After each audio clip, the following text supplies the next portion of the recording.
जी खुदावंद यीशु मसीह के जलाली और बाबरकत नाम में आप सबकी खिदमत में सलाम अर्ज करता हूँ। मैं यासर मंजूर आज 2 दिसंबर 2022 से क्रिसमस के सिलसिले में बात करेंगे आपसे। तो जब खुदावंद यीशु मसीह की विलादत और सादत हुई तो उस वक्त फ़लस्तीन जो आज मौजूदा जिसका नाम और मशहूर नाम है वो है फ़लस्तीन, तो फ़लस्तीन के मुल्क में खुदावंद यीशु मसीह पैदा हुए। इसका कदीम नाम है जो वो मुल्क कनान है। और बाइबल के ज़माने में हमें फ़लस्तीन नहीं नजर आता, बल्कि फ़लस्तीन है जो ये पहली सदी के अवाइल में इस नाम से इस मुल्क को नामजद किया गया। तो इस पर गौर करेंगे कि ये मुल्क ज़्यादा वसी नहीं था, बल्कि इसकी वसअत बहुत कलील थी।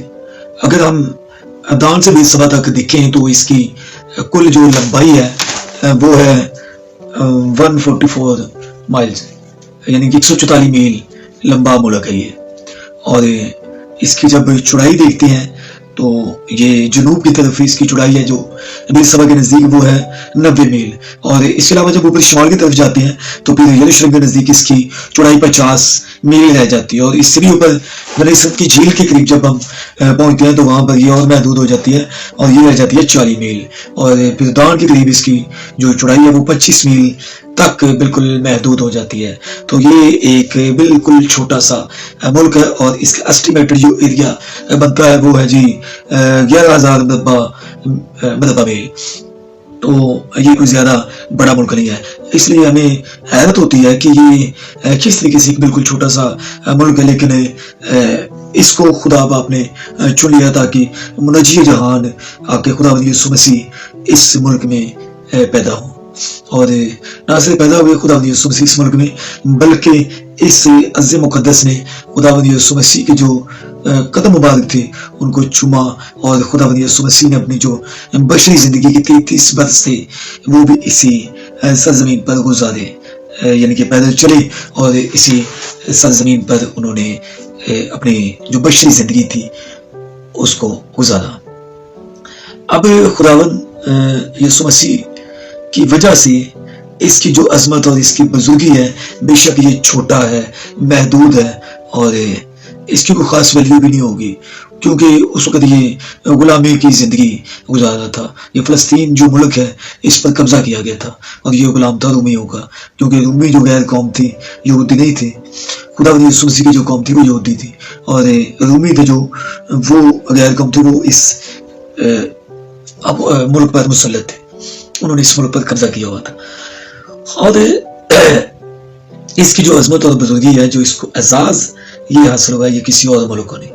बहुत बड़े बड़े मुल्क उस वक्त जिक्र मौजूद थे, यानी कि आप देख लें तो चाइना जो कि बहुत बड़ा मुल्क है उस वक्त भी मौजूद था खुदा यीशु मसीह की विलादत के टाइम पर। और रशिया, रूस जो कि बहुत बड़ा मुल्क है वो भी उस वक्त मौजूद था, लेकिन उससे ये एजाज हासिल नहीं हुआ। तो फिर हम इस बात से ये देखते हैं कि बेशक कोई चीज़ ज़्यादा अहमियत ना भी रखती हो, लेकिन खुदा यीशु मसीह की वजह से वो एक उसका मुनफरद मुकाम हासिल होता है और उसकी एक वैल्यू बन जाती है, जिस तरह के फ़लस्तीन की है। और आज दुनिया के जितने भी ममालिक हैं उन सब में फ़लस्तीन को एक मुनफरद मुकाम हासिल है। क्यों? क्योंकि खुदा यीशु मसीह के कदम मुबारक इस जमीन पर लगे। अभी इसकी हालत पर गौर करते हैं। इस पर खुदा यीशु मसीह की विलादत के टाइम इस पर रूमी हुकूमत मुसल्लत थी और रोम एक बहुत बड़ी सल्तनत थी। आज मौजूदा जो 123 ममालिक हैं वो उनकी सल्तनत में शामिल थे और फ़लस्तीन भी उनमें से एक था। फ़लस्तीन भी उनमें से एक था क्योंकि उस वक्त दुनिया पर 3 बड़े आज़म थे, एशिया, यूरोप और अफ्रीका, और तीनों ममालिक पर ही रूमी हुकूमत मुसल्लत थी। तीनों बड़े आज़म उसके ज़रिए मुसल्लत थे और इन तीनों बड़े आज़म पर हुकूमत कर रहे थे रूमी लोग। इनका जो सल्तनत का सेंटर था, दरमियानी था, वो था बहीरा रोम। और बहीरा रोम के ऊपर शुमाल की तरफ जब हम देखते हैं तो बड़े आज़म यूरोप है और यानी पीछे जो जुनूब है तो जुनूब की तरफ बर आज़म अफ्रीका है, मशरक की तरफ देखिए तो बर आज़म एशिया है, और इसके अलावा जब मगरब की तरफ देखते हैं तो बरतानिया का बहुत बड़ा हिस्सा भी रोमी सल्तनत में शामिल था। तो जिस तरह कि मैंने पहले जिक्र किया है कि 123 ममालिक पर रोमी हुकूमत का कब्जा था। फलस्तीन से जो दो रोमा का जहां पर रोमी शहंशाह रहता था उसका फासला 1500 मील था। 1500 मील दूर रोमी शहंशाह रहता था रोमा में। रोमा था जो रोमी सल्तनत का दारुल हुकूमत। तो इसलिए फिर रोमी शहंशाह को एक लंबा सफर करना पड़ता था अपनी सारी सल्तनत में गश्त करने के लिए, चलने फिरने के लिए। तो जो रोमी लोग थे वो फन तामीरात के बड़े माहिर थे, कारीगर थे, इसलिए उन्होंने इससे जो जमीनी सफर था और जिस पर उन्होंने गश्त करना होता था, और फिर इसके लिए उन्होंने सड़कों का एक स्ट्रक्चर डेवलप किया। इसके लिए उन्होंने एक चकोर किस्म के पत्थर थे वो लिए और बड़े मजबूत थे, इसलिए उन्होंने वो उससे सड़कें थी जो वो डेवलप की, और वो सड़कें इतनी मजबूत, उम्दा और आलीशान थी कि सदियों बाद भी वो काबिल इस्तेमाल रही। और उस पर रोमी सिपाही भी गश्त करते थे, और उन्हीं सड़कों पर जो रोमी शहंशाह था कैसर वो भी अपनी सल्तनत में गश्त करता था, चलता फिरता था। और ना सिर्फ वो गश्त करते थे बल्कि वो अपने जो ज़ेर तसल्लुत उनके ममालिक थे उनसे टैक्स भी कलेक्ट करते थे। और फलस्तीन से भी वो जब टैक्स कलेक्ट करते थे तो इसलिए उन्होंने टैक्स कलेक्टर यहूदी कौम में से ही मुसल्लत किए हुए थे। जिस तरह कि हमें खुदा यीशु मसीह की शरीयत भी महसूल लेने वाला मिलता है कि बाइबल मुकद्दस में जब हम पढ़ते हैं जदीद में, तो जो मत्ती था वो महसूल लेने वाला था, टैक्स कलेक्टर था, वो यहूदी कौम में से था। और ये कुछ यहूदी कौम में से एक तबका वो भी था कि जो इनकी बहुत ज्यादा खिलाफ थी और रोमी हुकूमत के बागी थे। उनको कनानी कहा जाता था। कनानी का मतलब होता है गैरतमंद, और वो अपने मुल्क की, अपनी कौम की गैरत रखते थे, इसलिए वो रोमी हुकूमत के बागी थे। वो उनसे आज़ादी हासिल करना चाहते थे, जो कि रोमी हुकूमत नहीं चाहती थी कि उनके खिलाफ कोई बगावत की जाए। इसलिए वो उनको कुचलने के लिए उन्होंने बहुत सारे लोगों को, इस बागी गिरोह के बहुत से लोगों को मसलूब किया था, और वो उनको मसलूब करते रहते थे ताकि उनका खौफ जो सारी कौम पर रहे और कोई भी उनके खिलाफ बगावत ना करे, बल्कि उनकी जो हुकूमत है उसको तस्लीम किया जाए। तो ये हालत थी जी उस वक्त जो फलस्तीन की थी, यहूदी कौम की थी, कि गैर कौम उन पर मुसल्लत थी।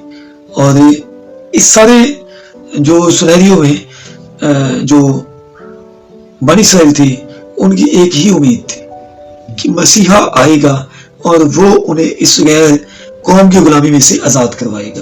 अभी सबकी आंखें थी जो वो मसीह यीशु की तरफ लगी हुई थी कि मसीहा पैदा होगा और जो अब्दी बादशाही का वादा किया गया वो अब्दी बादशाही का वादा उसमें पूरा होगा।